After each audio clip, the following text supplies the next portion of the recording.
Bonjour, est-ce que tu aimes rire? Eh bien, c'est la fête d'un pape qui aimait beaucoup rire aujourd'hui. C'est la fête du pape Jean XXIII, le bon pape et le drôle de pape Jean XXIII.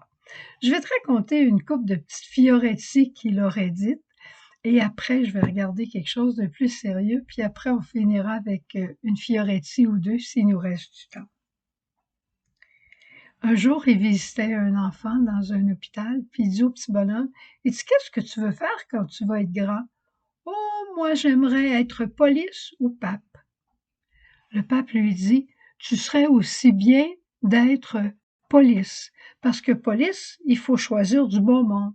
Mais pour être pape, regarde-moi.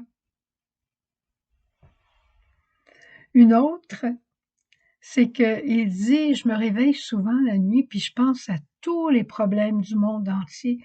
Et là, je me dis en moi-même, oh non, il faut vraiment que j'en parle au pape. Puis là, je me couche, puis je m'endors. Puis le lendemain matin, je me réveille, puis je me dis, oh, mais le pape, c'est moi. Il faut que j'en parle au bon Dieu. Une phrase que j'ai beaucoup aimée du pape Jean XXIII, c'est quelque chose qui concerne notre Église. C'est vrai que notre Église a ses pauvretés, mais c'est notre mère et elle a des grandes richesses. Et on s'attarde tellement à ces pauvretés qu'on oublie l'essentiel.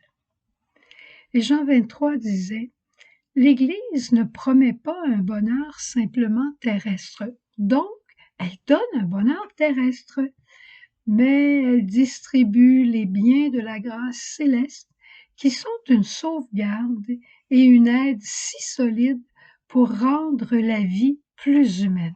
L'Église nous rend saints, donc nous rend plus humains.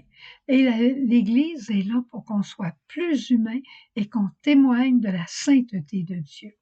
C'est beau, hein? C'est sûr que c'est un bonheur d'être rassemblés, de chanter ensemble dans une célébration, de voir les œuvres caritatives de l'Église. Mais parmi les grands biens de l'Église, il y a les sacrements. Et l'autre jour, j'étais à l'hôpital, hein, tu sais que je vais souvent à l'hôpital à cause de ma tâche et ma mission plutôt. Et je parlais avec une dame qui venait de vivre une séparation. Et elle me disait, l'amour entre nous s'est affadi jusqu'à disparaître.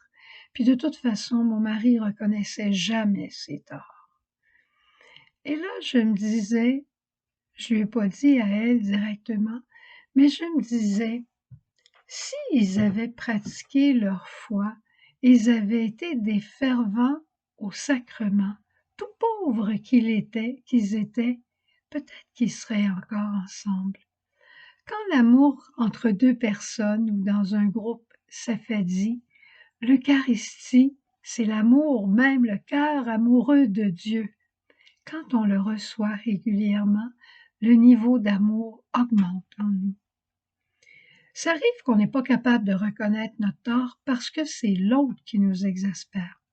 Mais à un moment donné, il faut reconnaître qu'on est colérique, pas juste catholique, mais colérique.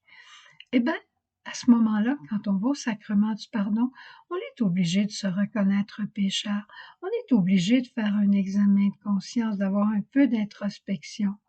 Et là, on va avouer simplement nos crises, on va avouer nos dérèglements de nos sens, notre alcoolisme, notre gloutonnerie, notre problème au niveau de l'impureté. On va s'accuser d'être égoïste. Et après, on veut changer parce que la grâce du sacrement vient nous aider. Et parfois, on a des dépendances qui sont tellement grandes qu'on voit pas le jour où on peut s'en sortir et on dit aux autres, ben moi, je suis comme ça. C'est faux. Tu peux être comme ça, mais tu peux changer. L'onction des malades, c'est le sacrement des faibles, de ceux qui ont une maladie physique, mais aussi parfois des maladies psychologiques, des maladies mentales. Et quand tu le reçois, il y a toujours un mieux-être qui t'est donné. Tu vois? Alors, si tu es libéré en partie de ton alcoolisme ou totalement, la vie humaine autour de toi va devenir plus intéressante. Si tu es capable de reconnaître tes torts, la vie autour de toi va devenir plus intéressante. Ça ne deviendra pas parfait, mais tu vas savoir qu'à retourner à cette source de la vie sacramentelle, la vie de famille va être plus belle. Tu vois, l'Église, c'est une mère, c'est pas une institution. C'est une mère qui vient pas nous brimer, qui vient nous rendre libres. Amen. Et je termine avec 2 autres petites fioretti du pape que j'aime beaucoup. On dit qu'un jour, le pape se promenait dans les jardins du Vatican et il rencontre un huissier qui était là, qui travaillait, et il augmente son salaire.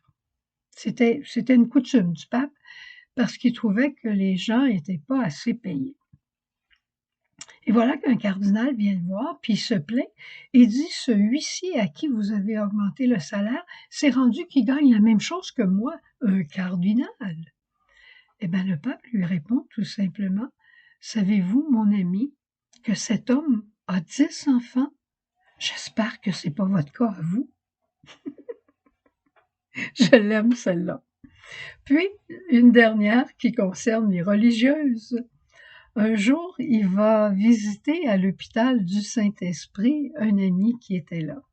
Alors la religieuse qui l'accueille, oh, bienvenue Saint-Père, moi, je suis simplement la mère du Saint-Esprit.